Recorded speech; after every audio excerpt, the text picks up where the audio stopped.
कौन मोटे लोग हैं आपके समाज में? कुछ मतलब भैंस का दूध पीने वाले कुछ मोटे बुद्धि को होते हैं ना, उनको जरा समझाने की कोशिश करता हूँ कि सीता से जो प्यार किया वो राम बन गया, वाह वाह, और राधा से जो प्यार किया वो श्याम बन गया। वाह वाह, जबरदस्ती जो प्यार किया ना वैसा राम बन गया, और चुपके जो प्यार किया वो बाबा राम रहीम बन गया।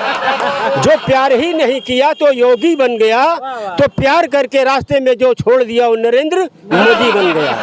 चलता है पानी जल जाने के बाद, फसल उगता है बीज सड़ जाने के बाद, पिछड़ों को समझ में आ रहा है पिछवाड़े पे लात खाने के बाद, यानी कि सब कुछ बिगड़ जाने के बाद हिजड़ों को समझ में आ गया मगर पिछड़ों को नहीं आ रहा है। जो पिछड़ा है, जो बीजेपी में काम करता है, उसकी उतनी ही इज्जत है जितना कि सब्जी में तेजपत्ता का।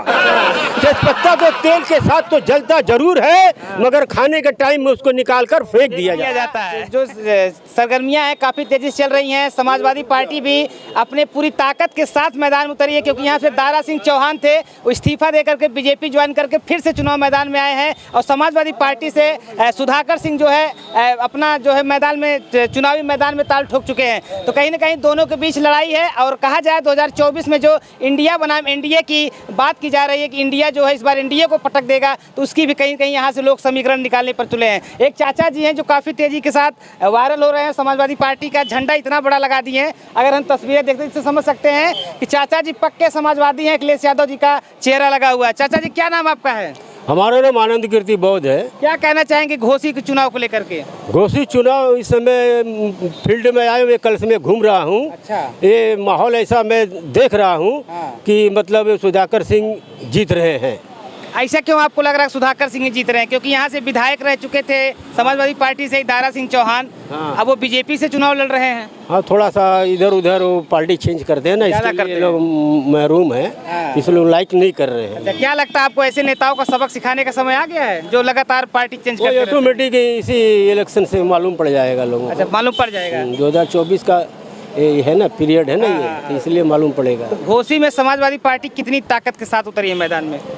ये भी अपने पूरा मिस्त्री के साथ फील्ड में काम कर रहा है, और बीजेपी भी अपना मिस्त्री के साथ में पूरा फील्ड में काम कर रहा है, दोनों काम कर रहे हैं। चाचा जी, आप सैरो सपाट के साथ जो देखा जाए कि आप लगातार प्रचार कर रहे हैं, आपको लोग बहुत पसंद कर रहे हैं, कुछ शायरी वायरी सुनाएंगे आप? शायरी क्या सुनाओ, मैं पिछड़े का भी सुनाया हूँ, बोले तो पिछड़े के सुना दो। वही सुना दीजिए। पिछड़े की आवाज़ तो सब लोग उठाते हैं, लेकिन पिछड़े कहाँ है इसे पता तो लग जाएगा पिछड़े कहाँ है। पिछड़ा जैसे हमारा लोग अज्ञानता में है, पढ़ाई नहीं है इसलिए पिछड़ गया, और ये बिछड़ा है इसलिए पिछड़ा है, और पढ़ता ही नहीं है इसलिए पिछड़ा है। क्योंकि ये कुछ लोग हमारे मोटे बुद्धि को होते हैं। हाँ, तो क्या नाम आपका है पूरा? हमारा नाम आनंद कीर्ति बौद्ध है। अच्छा अच्छा, हाँ। कौन मोटे लोग हैं आपके समाज में? कुछ मतलब भैंस का दूध पीने वाले कुछ मोटे बुद्धि को होते हैं ना, तो उनको जरा समझाने की कोशिश करता हूँ। हाँ, मतलब फिल्टर करता हूँ और पोस्टमार्टम करता हूँ। जी जी, समझ रहे ना। तो शहर के माध्यम से उनको समझाता हूँ कि दूध जलता है पानी जल जाने के बाद, फसल उगता है बीज सड़ जाने के बाद, पिछड़ों को समझ में आ रहा है पिछवाड़े पे लात खाने के बाद, यानी कि सब कुछ बिगड़ जाने के बाद हिजड़ों को समझ में आ गया मगर पिछड़ों को नहीं आ रहा है। तो मैं साइकिल लेकर स्टार प्रचारक उसको समझाने का काम करता, पिछड़ों को समझाने का काम कर रहे हैं। पिछड़ों को समझाने का काम कर रहा है। बिल्कुल, देखिए चाचा कह रहे हैं पिछड़ों को जो है पिछवाड़े पे लात पड़ने के बाद समझ में आता है, तो चाचा जो है पिछड़ों को समझाने का प्रयास कर रहे हैं। और पिछड़ों की बात तो तमाम ऐसे नेता हैं जो पिछड़े वर्ग के बड़े बड़े पदों पर हैं, मंत्री हैं, कैबिनेट पर भी हैं, लेकिन ये सिर्फ मलाई काटने के लिए पिछड़ों को अपना बताते हैं। हकीकत में अगर देखा जाए तो चाचा के पीड़ा से आप समझ सकते हैं पिछड़े कहाँ है। चाचा और भी कुछ है आपके पास? हाँ, तो क्या है कि जो पिछड़ा है, जो बीजेपी में काम करता है, उसकी उतनी ही इज्जत है जितना कि सब्जी में तेजपत्ता का।